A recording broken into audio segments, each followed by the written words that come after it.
អូខេសួស្តីបងប្អូនទាំងអស់គ្នាថ្ងៃនេះខ្ញុំមកឲ្យមើល Zipper version ទី2មានអីប្លែក Zipper version ទី2យើងឃើញថាវាមានខ្សែកដាលខ្សែតូចៗមួយទៀតចេញមកនេះឈ្មោះថា Signal អញ្ចឹងអា Signal ហ្នឹងវាធ្វើការយ៉ាងណាអា Signal ហ្នឹងវាធ្វើការដឹងមុននៅ trend ឬអាចកំណត់បានថា trend ហ្នឹងទៅជាបែបណាឧទាហរណ៍ថាយើងលេងពេល retest ពេលទីផ្សារឡើងមកប៉ះហើយធ្លាក់ចុះមែនទេអញ្ចឹងពេលខ្លះនេះវាឡើងពេលខ្លះពណ៌ខៀវតែវាចុះធ្វើមិនទៅដឹងថាវានឹងទៅផ្លូវណាវិធីការនេះគឺបើក version ទី2បើកត្រង់ signal ចុច OK យើងមើលត្រង់នេះនៅពេលដែល signal បដូរជាពណ៌ខៀវទីផ្សារឡើងតែបើ signal បដូរជាពណ៌ក្រហមនឹងទីផ្សារព្យាយាមចុះទោះបីជាខ្សែ trend ជាការឡើងក៏ដោយក៏វាព្យាយាមចុះឃើញទេវាព្យាយាមចុះ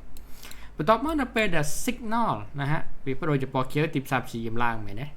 តែ trend នេះវាបដូរជាពណ៌ក្រហមអញ្ចឹងបានន័យថាលំហូរធំរបស់វានឹងគឺចុះតែសញ្ញាវាព្យាយាមឡើងនៅពេលដែលសញ្ញាវាចុះតាមវាកើតអីគេគឺទីផ្សារវាចុះសាហាវនៅពេលសញ្ញាវាបដូរជាពណ៌ក្រហមវាកើតអីគេនឹងទីផ្សារវាចុះសាហាវបានន័យថាទីផ្សារវាបដូរជាលំហូរចុះអញ្ចឹងបានន័យថាយើងត្រូវលេងសាលតពេលណាពេលដែលទីផ្សារឡើងទៅ retest នៅចំណុចកណ្ដាលអញ្ចឹងអា version ទី2របស់ Zipper ហ្នឹងបង្កើតមកដើម្បីឲ្យយើងងាយស្រួលនៃការដឹងថាហេទីផ្សារកំពុងចុះហើយកំពុងតែសម្រុកចុះអញ្ចឹងបែបហ្នឹងហាមបាយឧទាហរណ៍ថាទីផ្សារមកដល់តំបន់គួរបាយតែមិនយើងត្រូវបាយណាព្រោះអីលំហូរក៏ចុះសញ្ញាក៏ចុះ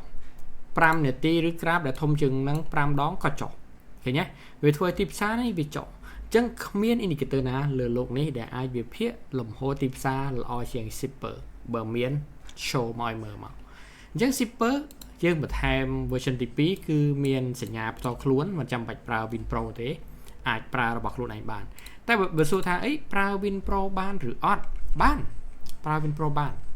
ព្រោះការប្រើ WinPro វាជាការ confirm សញ្ញាមួយយ៉ាងទៀតណាហ่ะអញ្ចឹងនៅពេលដែលយើងមើលថាសញ្ញា WinPro ជាអីគេ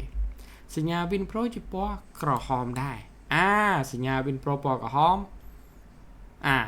យើងមើលត្រង់នេះត្រង់នេះគឺសញ្ញា WinPro ពណ៌ខៀវហេតុអីបានខៀវឲ្យវាឡើងព្រោះតែ Zipper Signal ចុះ trend របស់ Zipper ចុះវាធ្វើឲ្យ WinPro ទាញចុះដែរអញ្ចឹងបើវាទាញចុះមកហើយវាគ្មានថ្ងៃឡើងបានយើងមើលត្រង់នេះណាសញ្ញា Zipper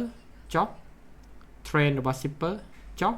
WinPro ចុះអញ្ចឹងទីផ្សារវាទាញចុះវាជារឿងធម្មតាណាវាជារឿងធម្មតាសម្រាប់អ្នកណាដែលប្រើ indicator របស់ Zipper version ទី1គ្រាន់តែបិទឲ្យបើកមកវិញម្ដងទៀតនឹងបាន version ទី2ដោយ automatic